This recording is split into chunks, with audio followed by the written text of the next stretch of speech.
Okay, thank you for coming to the Indie Showcase. Today we've got Paul from Mode 7 Games, who's responsible for Frozen Synapse. So without further ado, off you go. Hi, am I allowed to hold it? Oh, sorry. I get my very own microphone. Hello everyone, hi, yes, as I was so wonderfully introduced, my name's Paul Taylor from Mode 7 Games, and before I start today, I just want to say I'm really not feeling very well at all today, so if I have to run off in the middle of my talk, please be understanding about that, but I'll do my very best. Right, an interesting situation. So here we are at Minecon, as you can see, and now in the spirit of indie development, I decided to draw my own introductory slide. Now I'm not an artist, but in this day and age, anyone can do anything, right? It doesn't matter, you just have to pick up MS Paint and go for it. So here you can see I've drawn a beautiful rendition of Notch, a creeper, and just to show you that I reused this slide from the previous Minecon, I crossed out Deadmau5 and replaced him with Skrillex down there at the side. You can see his distinctive hairstyle and the fact that he's saying "wub" are keys in his personality. So there we go. Yes, so we are Mode 7 Games. We're a small indie development team based in Oxford in the UK. There's currently 3 full-time employees and myself as well as my business partner Ian Hardingham. Now he is the main designer of our games and I am kind of a business person, musician, writer, marketing director, team maker. Basically, I'm the giant bucket into which all unwanted tasks fall.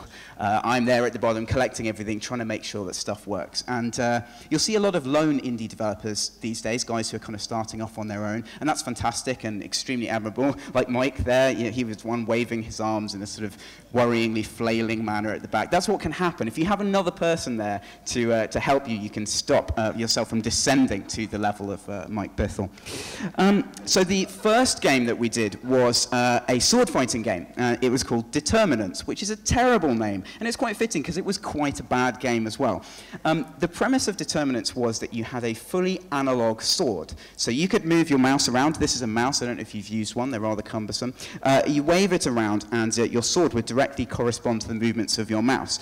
And today, ladies and gentlemen, for the very first time ever, I'm going to be playing Determinants live on stage and talking about just how bad it was and why we made such a bad game, because I think it's quite an interesting topic. Anyway, we started making this sort of round about 2005, 2006. Ian was still at university, and he had this very ambitious idea for a fighting game. It was pretty cool in some ways. You had this very interesting terrain. We had infinite terrain that you could fly around. We had, as I said, this fully analog sword system. We had inverse kinematics for the characters, which is a very complicated way of saying they were all bendy, and if you bent one arm one way, the other arm would go the other way. So it was kind of an interesting project technically, but didn't do too well as a game. If you have heard of us at all, it will be for this game, Frozen Synapse, which is a simultaneous turn-based tactical game that came out originally on PC, Mac, and Linux. Came out about a year or so ago now, and this is what it looks like. In Frozen Synapse, you control a squad of soldiers, so for example, I might be the green dudes here, and you have to make a plan for what you're going to be doing in the next 5 seconds of game time. So you're trying to read the randomly generated terrain, think about where your opponent's going to be moving his soldiers, and basically get into a good position, use lots of cover, be sneaky, try and outwit your opponent. And this game did a lot better for us as our second game. It really kind of outstripped all of our expectations, and this was the thing that allowed us to really go from just being 2 guys kind of messing around making games to a fully fledged company. And it was quite an interesting process that I shall be talking about a little bit more later. There's another shot of Frozen Synapse. One of the things we tried to do with the game was create a situation where you are really trying to read the terrain. So as I mentioned, the terrain is randomly generated. And here you can see quite a dense level in contrast to the sort of more sparse level we had early on. So that was a big part of designing it, was trying to keep things constantly interesting for the player. Again, something I will come on to talk about a bit more. So I think we're at Minecon. It's a place where there are a lot of people who are either making indie games, thinking about making indie games, or who are interested in the process of indie games are attending. So I thought I'd tell you how we got started from just being 2 guys coming up to where we are now. And it goes back to the very damp and distant past. I don't know why I said damp. I was trying to say dark. The BBC Micro wasn't damp. If it was, it really wouldn't have worked particularly well. The BBC Micro was a computer that I kind of first encountered. My dad was an IT teacher at a big boarding school in Scotland, and he had access to all of this kind of weird, cool equipment. And this was one of the first things that I ever used, and I found it absolutely fascinating and romantic. And I think one of the things we've lost from computers today, because they're so ubiquitous and normal, is this thing that the computer was a special object. It didn't look like anything else. It was really big and cumbersome. It even smelled weird. And BBC Micros definitely had a distinct aroma. And these are some of the first games that I played on it with my family. This is Chucky Egg, a game that my mum absolutely loved and played for endless hours.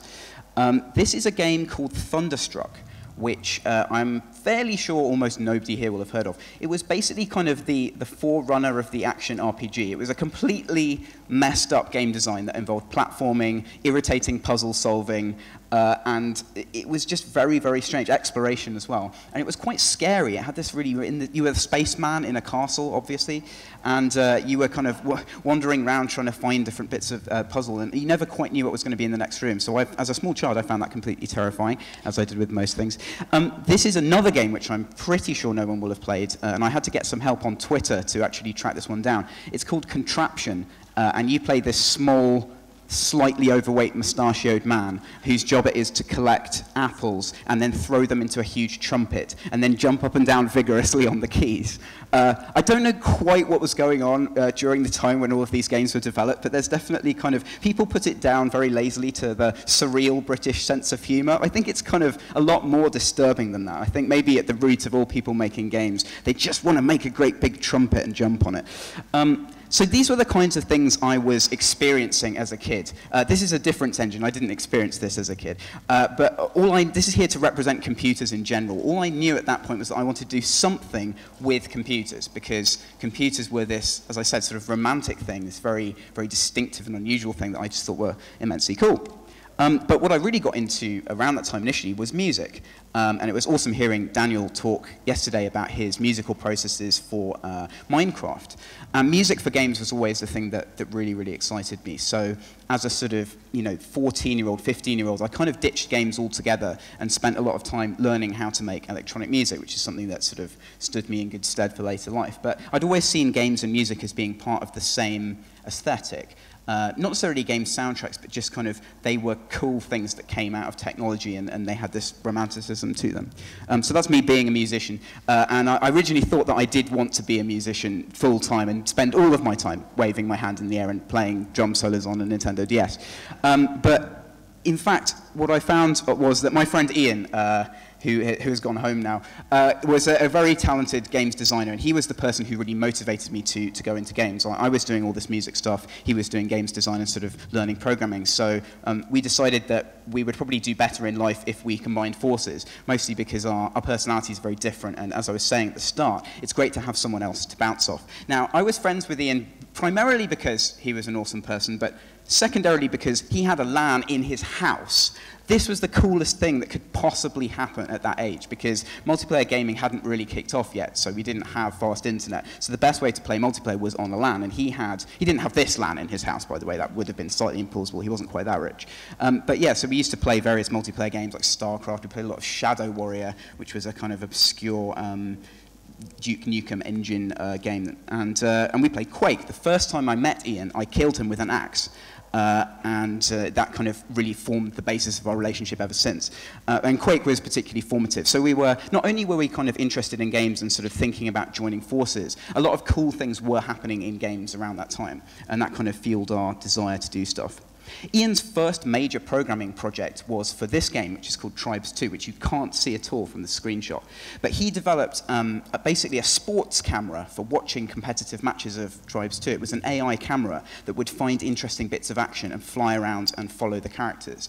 And it was from that programming exercise that he really got into making games. So I think a lot of people will ask questions like, what sort of programming language should I learn to make games, or what kind of programming tasks can I do?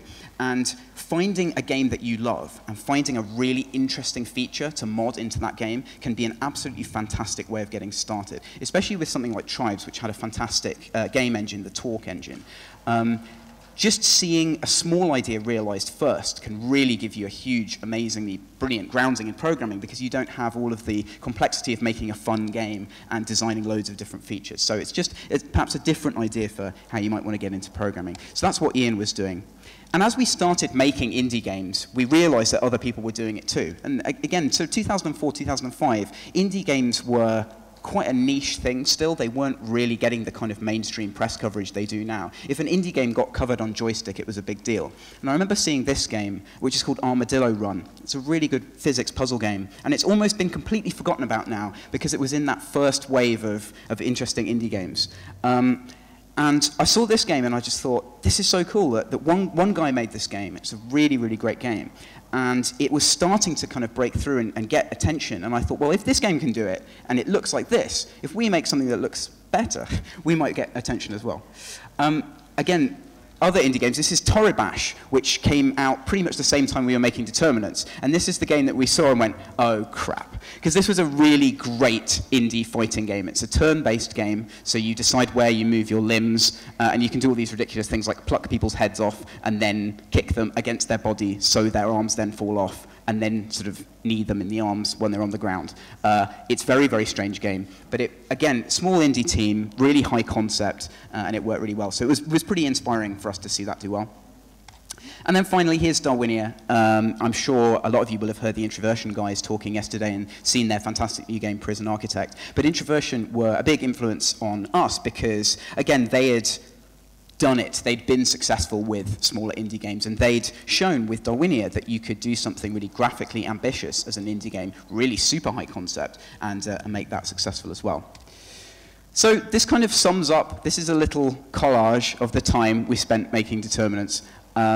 We basically kind of spent a lot of time together at Ian's house making this game, just us, and there's an annoying term that sort of startup-y business people use called sweat equity.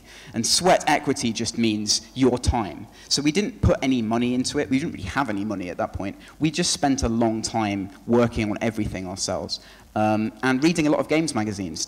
At the time, I found the headline, "Your rig, it wants to go faster," incredibly hilarious in PC format. And now I don't really know why, but I thought I'd include that anyway as a kind of nostalgic throwback. So we were very kind of immersed in PC gaming culture, and we really wanted to be part of it. And at that point, we weren't. We were just completely outside it. So, Determinants. Right, now what I'm going to try and do is play a bit of Determinants for you, if I can make such a thing work. Of course, my computer does not want to clone my screen to here. So what we're going to be doing instead is I'm going to be trying to play up on this screen using the mouse down here, which I'm sure will greatly enhance my gaming experience. So yeah, Determinants is very interesting for us to look at now, because it really it took us an enormous amount of time to make. It really took us about 4 years all in all. And when it came out, it was kind of pretty disappointing. You can tell that I've played it a lot recently, seeing as I have an unregistered demo on my computer. We spent a long time polishing the menus for Determinants. I think that was kind of an interesting thing to do. But I've always been quite big on presentation, and the menus were the things that I got most control over. So I wanted to make them really well presented. I didn't get control over things like the fact that this text box comes up with just empty sky in the background. And I was always incredibly annoyed about that, but Ian wouldn't fix it.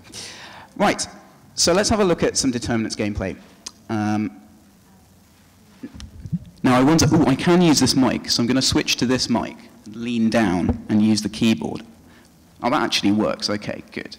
Right, so I'm at the bottom of the screen here, and you can see that I'm moving my sword around. And one of the things you will notice immediately is this kind of really badly rendered sword trail that's coming out. And that enables me to basically kind of describe an arc and then try and hit my opponent with it.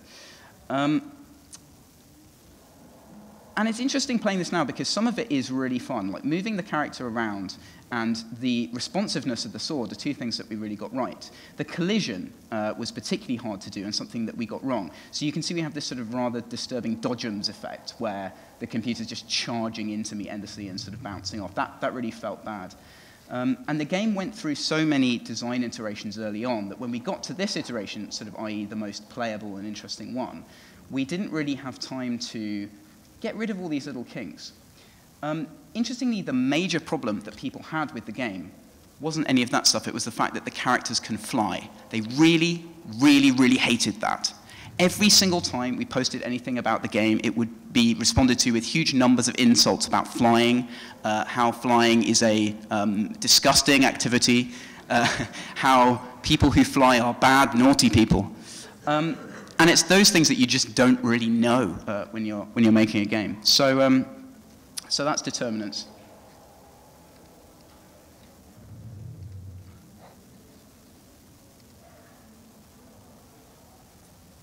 I'm now praying that my presentation will return in some form. Now you'd think that was the right thing, but it actually isn't. So I have to do this, and then this.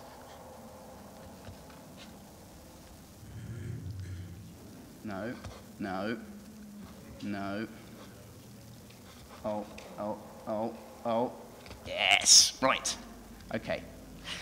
So as I said, determinants came from a very ambitious point of view. We made this, here is a system that never actually got used. It was for making cutscenes. You could animate every single joint on the character yourself on a timeline. You could even move their lips. We had a sort of basic lip-syncing text system. We built all of these huge numbers of features, and that's something that I think is a really good warning for indie devs now. It's basically, you know, what you have to focus on is the core prototype of your game. And you can add all of these secondary features when you know it's working. But I always really worry when I hear, you know, a first-time indie dev saying, like, I'm going to have a level editor, I'm going to have modding tools, I'm going to do all this stuff. By all means, have modding tools. And, you know, we know certain games around here that have done quite well out of that sort of thing. You know, it can be essential, but only at a specific point once you know that your game is good.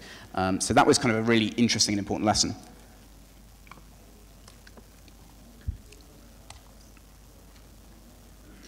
And this screenshot, I put this in to represent the fact that some of the game looked really nice. Apart from, ignore this guy's legs, the cloak texture is really nice, and I always liked his head.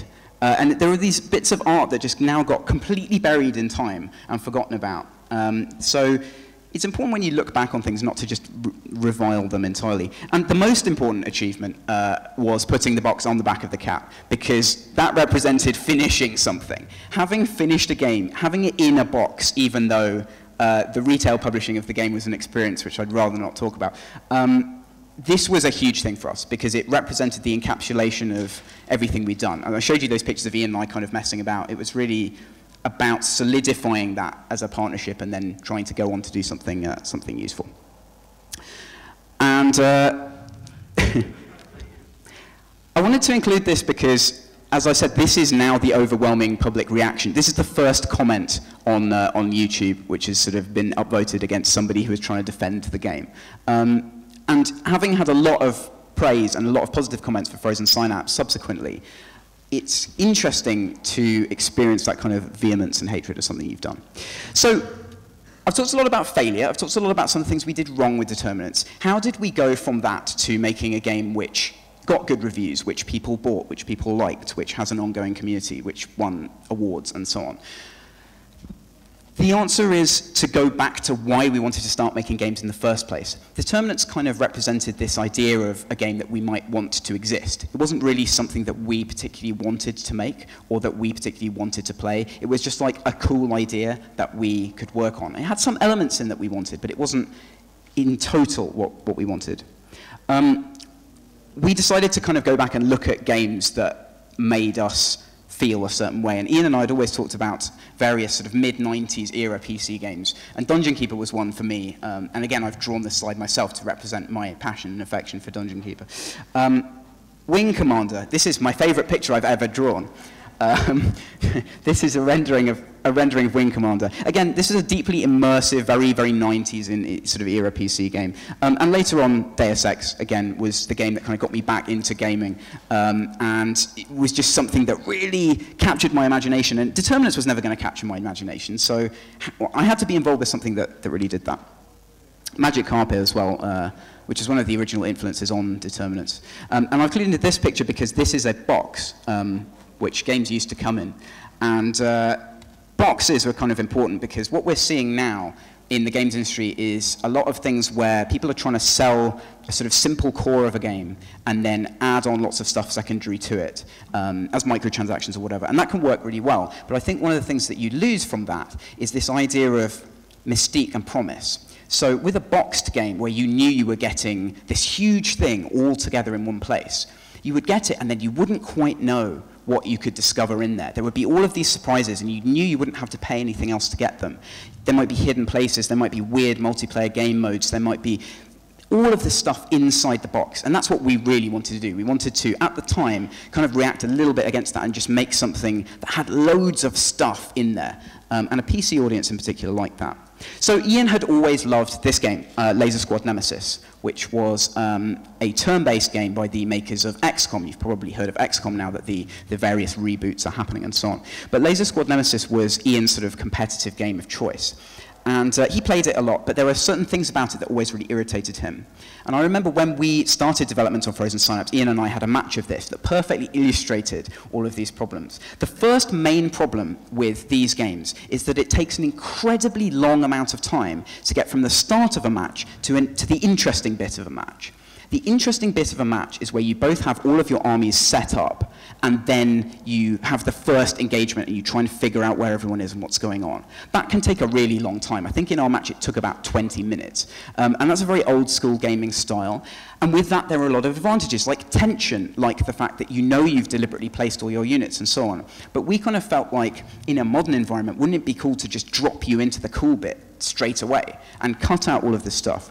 The other thing that was problematic about this game is the interface, and it had a lot of this old school stuff around the bottom of the screen and so on that it was a bit clunky, and at the time there weren't really any other games in this style that had done an updated modern interface. So that was our idea. So in keeping with our new philosophy of how to make a game, we thought we'd make it fun first and then worry about all the other stuff afterwards. So we made this, and this is the first prototype of Frozen Synapse, and my pet name for it is Annoying Wonky Triangle Wars. And I call it that because the triangles are not actually quite straight. They're like a couple of pixels out. And I had to look at this for about a year. And if you're as obsessive as I am, that is going to really get you. So I had to spend my time kind of trying to ignore the triangles, trying not to think about how we're going to make the art nice, and playing this. And the most important thing that happened with this was that we were playing it in the office, and we had an intern in who was working with us at the moment. He was playing against Ian. And as they were playing, everyone else kind of stopped working and went behind their monitors to see what each of them was planning to do to the other. And then at one point, a shotgun unit moved out from behind a wall and got shot. And everyone just went, ooh! And it was that was the actual moment when I thought, oh, this might have some legs, this might be fun. Because it was quite a complicated, slightly anal proposition as a strategy game, but getting that kind of reaction that you might have seeing a good kill in like a Quake match or something from this, with this art, made me think, oh, we're really onto something here. And that's what I'm going to be trying to encourage everyone to strive for in the future, is getting that sort of ooh response at a specific early time before it's all pretty and nice. So once we had that, we needed to take it into a sort of artistically valid direction. So we had some concept art done. And this is the first bit of concept art, which was lovely, and it had a load of good ideas in it, but it wasn't viable. So we had to go and get more concept art done, and then we ended up with this. Now, I'm pretty proud of how close we managed to get to this with the actual game. You'll see a lot of concept art, especially for AAA games, that are sort of beautifully hand-drawn things by incredibly well-paid artists with ponytails who sit in Japanese garrets looking out over beautiful vistas, sketching with sort of calligraphy pens. That's how I imagine anyway. And then they sort of put their art in a beautiful envelope and seal it with a little bow and put perfume on it and send it to the development studio. And all the artists there go, and they buy loads of stock 3D models from the internet and kind of put them in different places and point lights at them, and it doesn't look like it. Whereas with 2D games, you can kind of just copy your concept art. I think we lifted some stuff straight out of this and just went yoink and put it in the game. So that's always nice. That's why I like 2D games. I want to do more of them. Yeah, so that's a kind of example of, roughly how close we got to that with the actual game. And then once we'd done that, we decided to, in keeping with our big box mentality, we wanted to do dual single player and multiplayer. And that's something that I really want to encourage indies to do as well. If you're making a multiplayer only game, take the mechanics, do something interesting, write some AI, and make a single player campaign as well. Because there's various different advantages to this. One, you get to tell a story, and telling a story in a game is really fascinating, and it will teach you so much about games and about writing if you're interested in that. I wrote the story for Frozen Synapse, and it was the best education in games writing I could ever possibly get, actually doing it. But secondly, multiplayer indie games can be really hard to make work in general. It's hard to sustain a community, it's hard to keep the game updated, it can be hard to run servers and so on. At launch we had a huge disaster with our servers, like most games, and at that point we were so thankful for single player, because it meant that you could actually play the game in some kind of meaningful way, even if the worst had happened and multiplayer, wasn't available, which is obviously something you try and avoid at all costs, but everyone tries to avoid it at all costs, and it never works. You always have server problems at some point. So single player is a good thing to have in there.